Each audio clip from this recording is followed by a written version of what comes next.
Welcome to my channel, INTJ Island. This is just a quick notification for my channel.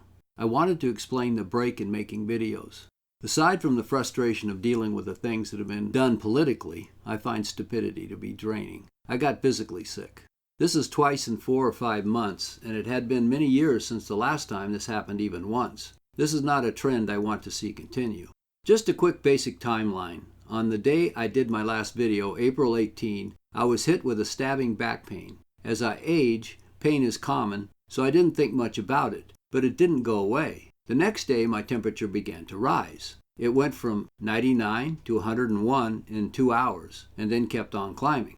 I took some acetaminophen, and it brought the fever down, but after a few hours, it started to climb again.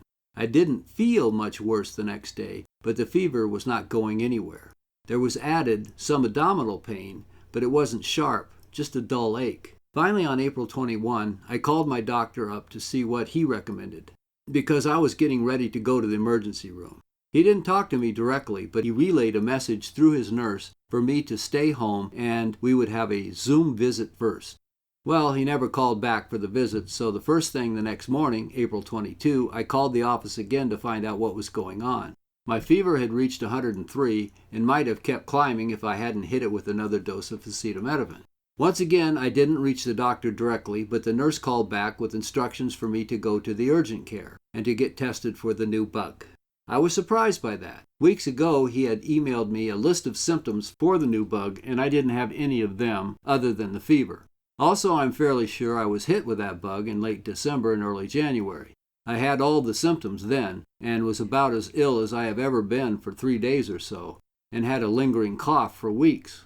This time there were 0 problems with my respiratory system, and it felt like an intestinal bug of some sort. But I went in for the test. They shoved a long swab into my nose, far enough to have tickled my tonsils. I got a call the next day from another doctor to tell me the test was negative, which didn't surprise me at all. After the swab insertion, urgent care took a chest x-ray and drew some blood. After a couple of hours, my blood work came back and they didn't like what they saw, so they sent me to the emergency room. When I got to the ER, I had 101 temperature, and they hit me with Tylenol. Just before I left the emergency room that evening, my temperature had dropped to 99.3, and after my wife drove me home, my fever was completely gone, and fortunately it hasn't come back since. In the ER, after the Tylenol, they hooked me up with an IV and pushed a bag of fluid loaded up with electrolytes through it into my arm. The nurse was all gowned up with a mask, a face shield, an apron, and whatever other PPE that they felt was required to protect him from the new bug, just in case. He was ex-military, and so we chatted a bit about that, while he drew out enough blood to make a nice snack for Dracula. And then I was left alone for quite a while, waiting for my CT scan.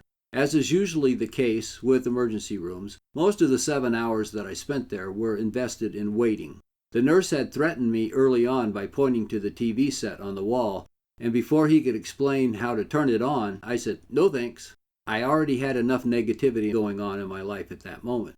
Instead, I had come prepared with my fully charged Kindle ebook reader, and I put a pretty good dent into the Isaac Asimov novel, Robots of Dawn.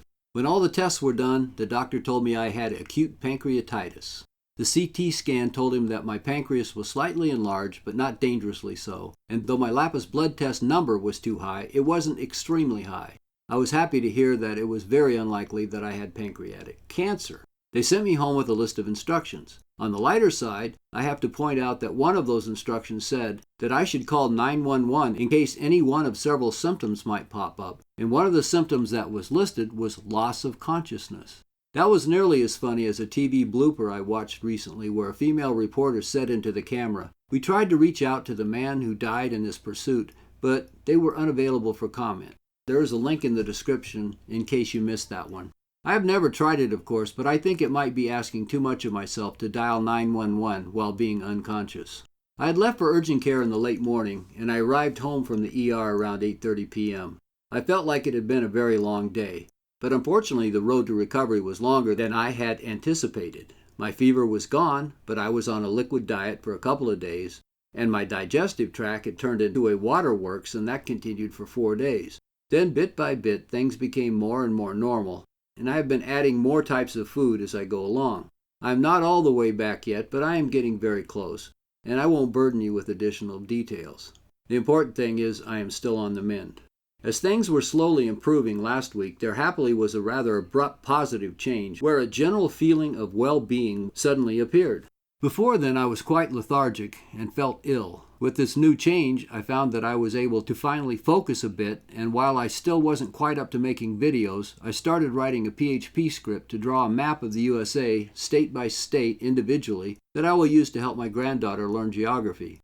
It will test her and coach her, and if it works as planned, she will be way ahead of the curve on that subject early on. If this works out, I can then create more pages like that for other subjects.